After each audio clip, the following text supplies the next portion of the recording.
Joseph Rothschild here, aka Now you are my very best friends.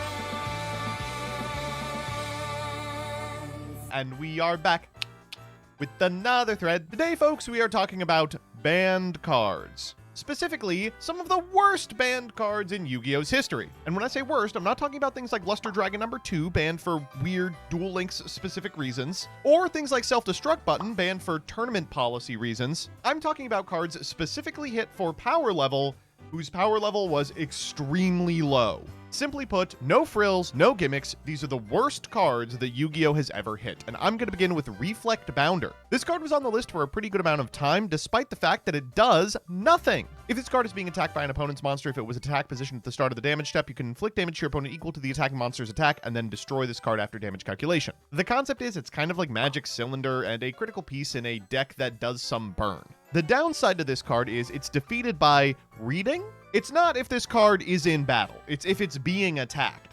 Your opponent can just elect not to attack it, or attack it with a low attack monster if they have enough life points, or use a removal spell.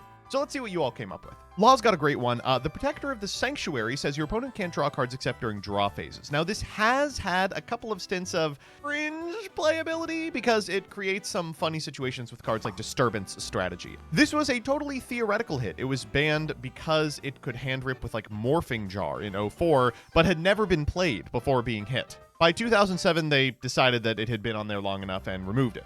This one baffled me. I had totally memory hold this, but Scarlon is 100% correct. Fissure was limited for 2 years from 2007 to 2009. Like, can you imagine Fissure, a card that is removal that can be played around, being limited at the same time as Stardust Dragon being legal? It's just comical to even think of. Jared's got a great one. Naturia had no business getting hit as much as it did. Give me back my damn tree. The deck was so cool. Come on. So Naturia was a deck that was being played at the time that Naturia Sacred Tree was limited. It has remained limited for a significant amount of time since, and to be clear, was never hit in several other formats to pretty much no competitive success. This card could have come off the day that it was hit and it would have changed absolutely nothing. One of the most baffling hits on its associated ban list, and strange that it has yet to be reversed.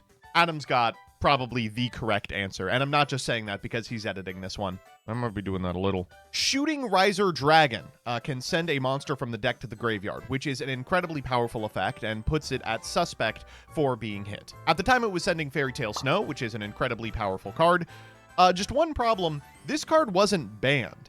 It was limited, which kind of left everyone thinking, why? There were rumblings of some FTK that had never really manifested that used 2 copies of this card, but the effect is a hard once per turn, so God knows how. The next list, they moved it back, and everyone went, was there a reason for that? It's so funny to think about Apprentice Magician being semi-limited, but it was. In 2006, this card was on the semi-limited list, I think because of its ability to get Magician of Faith.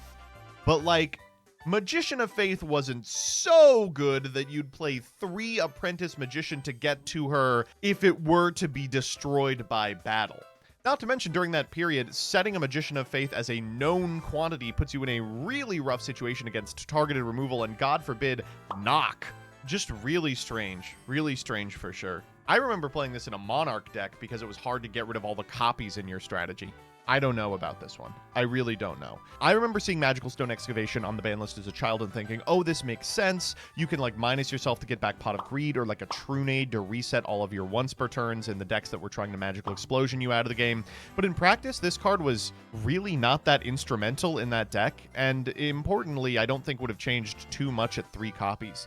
It could turn the cards that just randomly gave you extra cards, like Thunder Dragon, into viable advantage like Pot of Greed, but that's fine. I don't think it needed to be semied for 7 years. Jusui Sanzi has an absolutely correct answer. So Emergency Provisions was semi-limited for 1.5 years in 2005. And the reason it was semi-limited is because of its implications with another card, Mirage of Nightmare. So Mirage of Nightmare will draw you cards, then during your turn, discard cards that you drew. But if you are to remove the Mirage of Nightmare before the second effect triggers, you get to keep all the cards in your hand. So if one of the cards you draw is an MST or a similar card that destroys a spell or trap on the field, you can just keep everything. This was even used by Jaden in the show. Emergency Provisions was like an MST adjacent card that could also do it. So they semi-limited it because of its implications with Mirage of Nightmare. Problem solved, right? Well, no, because the list that semi-limited Emergency Provisions banned Mirage of Nightmare. So they were like, yeah, we have to get rid of this card because of its implications with this problematic card that we just got rid of forever. Really, really weird decision making. This is probably another one of the right answers, Time Seal. It's pretty clear the reason they hit this is because, one, it can be looped with Mask of Restrict, which means that, like, you can, with Tsukiyomi, like, 3-card combo Yada lock your opponent out of the game. But secondly, because the memory of Yada lingered long in players' minds. They recall cards that prevent you from drawing being good, and Time Seal does prevent you from drawing. But this card is not great. This card, in the grand scheme of things, is not a Yada Garasu, especially in formats that are slower and permit you multiple draw phases to get to power cards. I am surprised it was on as long as it was, and it's honestly pretty surprising it was banned in the first place. Oh, yeah, this is a really surprising one. Gravekeeper's Servant. So in 2000, in the OCG, this card was hit. And you might be wondering why. Unless your opponent sends a card from the top of his or her deck to the graveyard, he or she cannot declare an attack. First off, it doesn't have any implications against non-binary players. And second off, if you pair this with a macro effect, then Banisher of the Light, you can prevent your opponent from attacking forever. This is something you could pretty much always do in Yu-Gi-Oh! There are so many attack floodgates in early Yu-Gi-Oh! It boggles the mind. Even in 2000, players were like, I don't know about this. Well, they said that in Japanese, which instead of I don't know about this would be...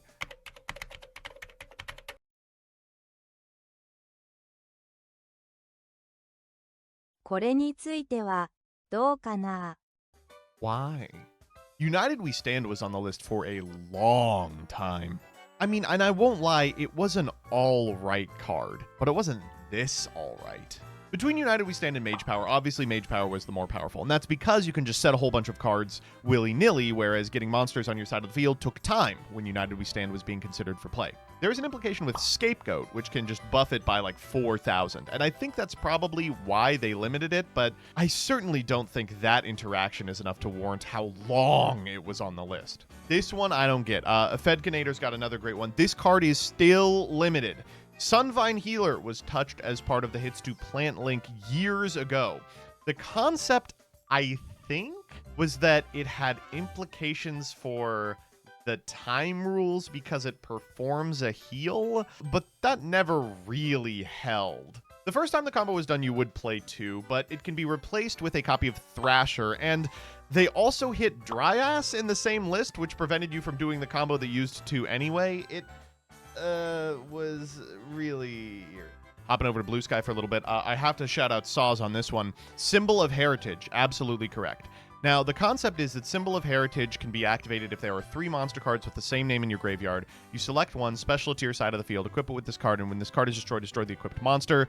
Because Lone Fire had just gone to 3, they were thinking you would go Lone Fire, Lone Fire, Lone Fire, then Symbol after making like a plant combo to get to Power Tool. That gets you another Lone Fire, right? I guess that makes sense, even though I kind of disagree, but this was on the list till 2021. The list where they hit this is the same list that the Dragon Rulers were banned. Like, this was massively outclassed. No reason to play around with a combo that wouldn't have been playable in 2007. I can't believe this one. So there is an argument that draw power needs to be nerfed in like 2006. And there were a number of decks that were just trying to draw their whole deck and could do so thanks to the bevy of available spell and trap cards that just plussed you. Good Goblin Housekeeping was not an example of one of those.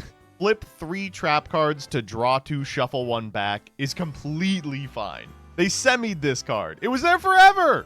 This one's crazy. Yeah, Backup Soldier semi-limited in December of 2002. This entire hit is just baffling, and I think a lot of people have memory hold it. The concept is Backup Soldier is a card that allows you to add 3 Exodia pieces from your graveyard to your hand to win the game in an Exodia deck by like using cards that go neutral in card advantage but discard cards from your hand to send the pieces you don't want to draw. You know, like Charity, send 2 legs, then bring them back with Backup Soldier late in the combo. 2 things crazy about this hit. 1, is Backup Soldier the problematic part of the Graceful Charity discard 2 legs setup? And 2, what does semi-limiting Backup Soldier do? Like, in a world where you send every single Exodia piece to the graveyard, you can add 6 of them back with 2 copies of Backup Soldier, and there's only 4 of them. Just a really weird decision.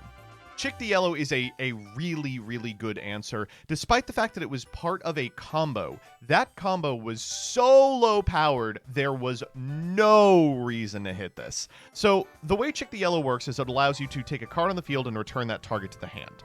If you have sent Makiura the Destructor to the graveyard over the course of a turn, you can repeatedly activate a trap card that you return to your hand over and over. The trap card you would activate is Call of the Haunted. So what you could do is Call of the Haunted, target Chick the Yellow attack, bounce Call of the Haunted, which sends the Chick the Yellow, activate Call of the Haunted, summoning Chick the Yellow, attack, bounce, bounce over and over again. 2 insane things here. Firstly, Makiura had just got banned. And 2, that's the worst combo I've ever heard in my life. 3-card combo conditional on sending Makiura to the graveyard and having Chick the Yellow in your graveyard, plus your opponent having a fucking empty board. Awful. I agree.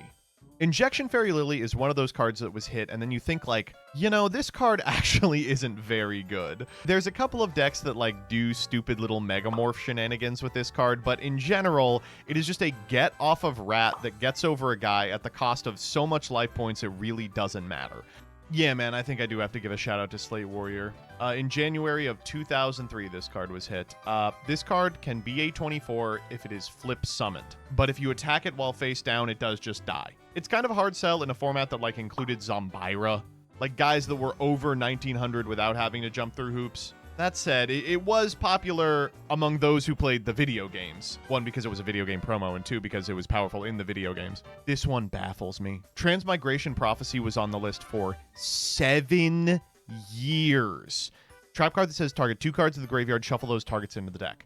I mean, there were times when the Banished Zone didn't matter, and like DD Crow, a card that is just way better than this, was totally free. 7 years. They said no. I guess if you transmigration a transmigration, you can't deck out. Maybe that's it. I think we can admit that Konami gets the ban list right more often than they get it wrong. But I think it's also really funny to look back at the banned cards of yesteryear and think to ourselves, would Thunder Crash Snare Crow have really made a difference in Genesis? All right, see you next time. Okay, I just got to stop you here. We can't include Master Duel hits on this, or we're going to be here all fucking day. No, I don't know why they semi-limited 15 cards that weren't seeing play. I couldn't tell you.